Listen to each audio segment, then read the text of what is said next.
Muy buenas acuaconfidentes, hoy os traigo otro capítulo más y en este caso vamos a hablar de este beta, el beta bélica, de la familia de los osfronémidos. Recordar que pertenecen al grupo, al gran grupo de los anabántidos. El nombre común es conocido como el beta esbelto o slim beta, que es como se conoce en inglés, o beta delgado o beta rayado, o antiguamente se conocía como el beta fasciata.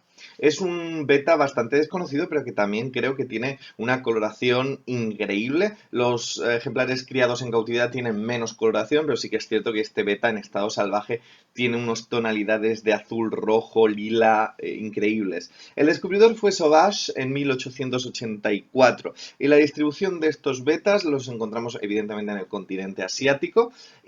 Concretamente este lo encontramos en Malasia e Indonesia, principalmente en el río Perak, tanto desde la parte superior del río hasta el final.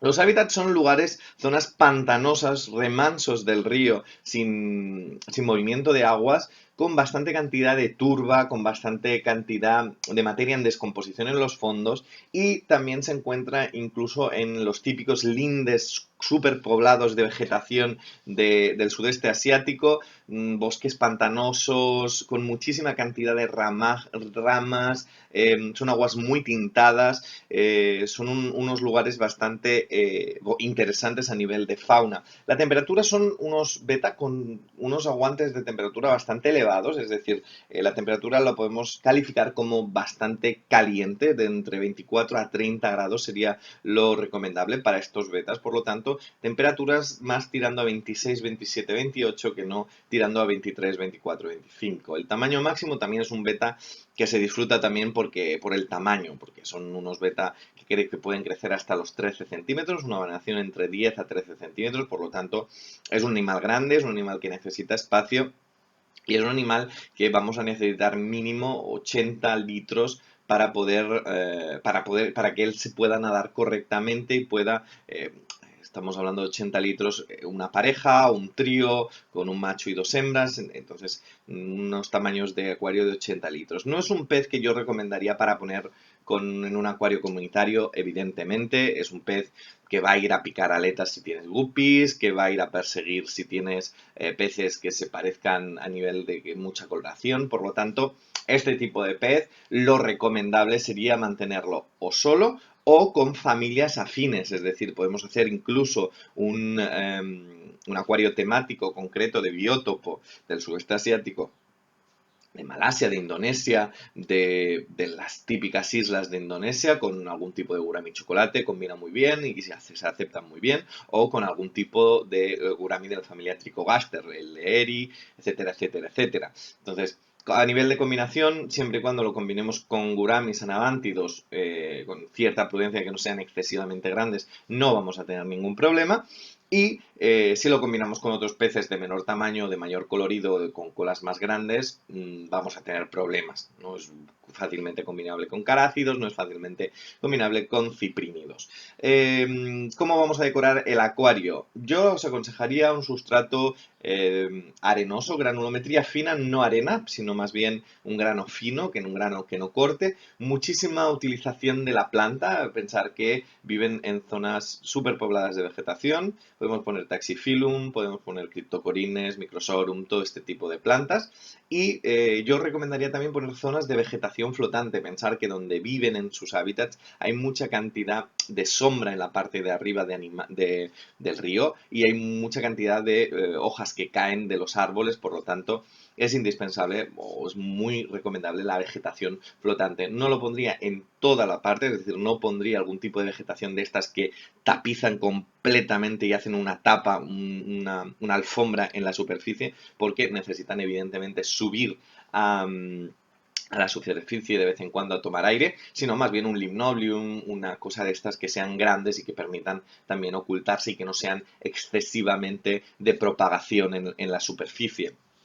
Zonas concretas con alguna planta flotante fácil de quitar en caso de que se reproduzca, eso sería lo recomendable. Poner hojarasca en el fondo, catapa, hoja de almendro, etcétera, roble, lo que queráis, poner bastante cantidad, porque de hecho estos animales incluso pueden en zonas, en momentos del año, podrían, lo que pasa es que cuando se drenan algunos embalses o algunos pantanos, se quedan con las hojas humedecidas de los árboles, y con la humedad esa pueden incluso pasar varias semanas respirando directamente el oxígeno de superficie con esa humedad. Por lo tanto, poner también, les gusta mucho meterse por debajo de la hojarasca, jugar mucho con todo lo que es el tema de hoja en descomposición en el fondo.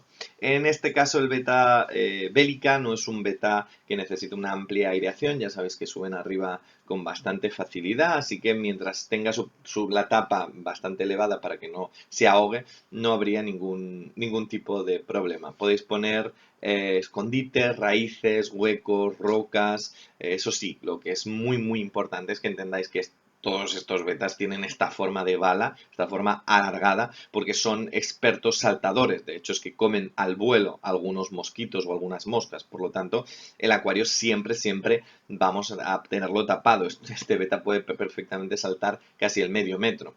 Iluminación, como hemos dicho antes, una iluminación de poca iluminación tenue, y la corriente también muy importante poner poca corriente.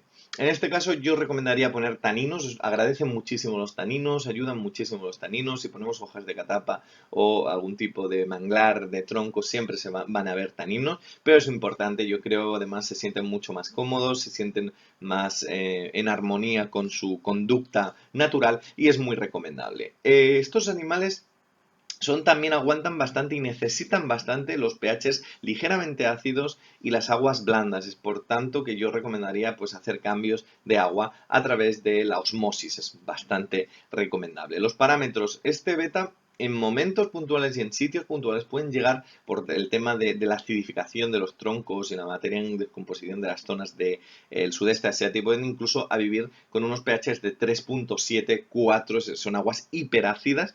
Pero hay que decir que dentro de acuario el rango en el cual se siente más cómodo y donde menos problemas suelen dar, eso en un rango entre 6.5 a 7.5. No lo tendría más de 7, sino más bien en un rango de 6.5 a 7, 6.8, una cosa así, más indicado. No me tiraría más del 7.5, evidentemente, y unos GHs entre 5 a 15, sobre todo aguas también bastante blandas. La alimentación, estos betas son principalmente insectívoros. Por lo tanto, vamos a tratar de proporcionarle pues drosófila, vamos a tratar de proporcionarle larvas de mosquito, vamos a tratar de darle, por ejemplo, grillos pequeños de tarrina de la talla 1, es decir, microgrillo. Todo esto les va a encantar, forma parte de su dieta. Se pueden aclimatar a la comida normal, no es fácil, pero se puede aclimatar, sobre todo si han nacido en cautividad, no hay ningún problema. Y lo que sí que es cierto, que lo que tenemos que proporcionarles es un amplio abanico de alimentos que puedan cumplir todas las exigencias nutricionales que un beta con estos tamaños suele tener.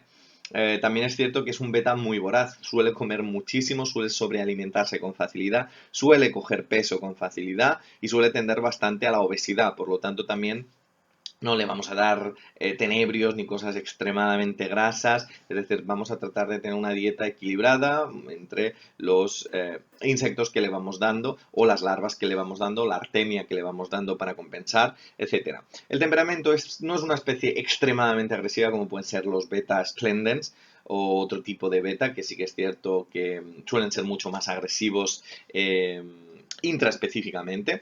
Este beta, a nivel de agresividad intraespecífica, sí que es cierto que no es recomendable poner con machos, aunque puede tolerarse entre machos, sobre todo en acuarios grandes con mucha vegetación, etcétera. Pero lo recomendable es no forzarlos a ese estrés.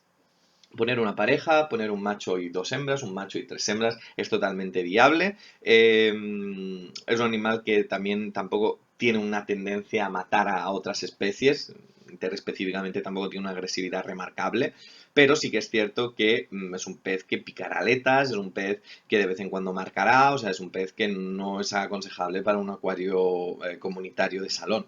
Para nada. Zona natatoria, suele nadar por todo el acuario, desde reposando encima de plantas, suele ponerse incluso en el sustrato, suele ser muy movido, tiene mucha actividad diaria, y la longevidad también de estos betas suele vivir tampoco en unos 3, 4 años, 5 como mucho. La experiencia para mantenerlo es básica, es sencilla, es fácil mantenerlo. Sí que es cierto que es un pez bastante resistente, es un pez que se adapta bastante bien, pero evidentemente hay que tener una cierta prudencia de valores, como el tema del pH, el tema de hacer cambios con osmosis, o sea, requiere de un poco de técnica a nivel de control del agua. El dimorfismo sexual es bastante sencillo de ver, el macho tiene bastante color azul en la cara, tiene la escama también con bastante marcaje de color azul, y también se sabe porque los machos son más grandes y lo que siempre pasa con los anabántidos, es decir, la aleta dorsal y la aleta anal suelen tener un poquito, suelen ser más pronunciada, y hay veces, como suele pasar con el opercularis, como suele pasar con el gurami gigante, que la cola en los machos, digamos que acaba con un poco de en punta, es decir, es más como con forma de llama, y la hembra es más como la aleta de un placate, es decir, es más media luna, es más semicircular. Es un beta que es súper interesante, es un beta que a mí me encanta, es un beta que suele estar en una baremación entre los 12 a los 20 euros y que yo creo que tiene unos ojos azulados increíbles. A mí me encanta y también tenía muchísimas ganas de traeros esta increíble especie. Espero que os haya gustado. Como siempre digo, os deseo lo mejor, un saludo y hasta la próxima.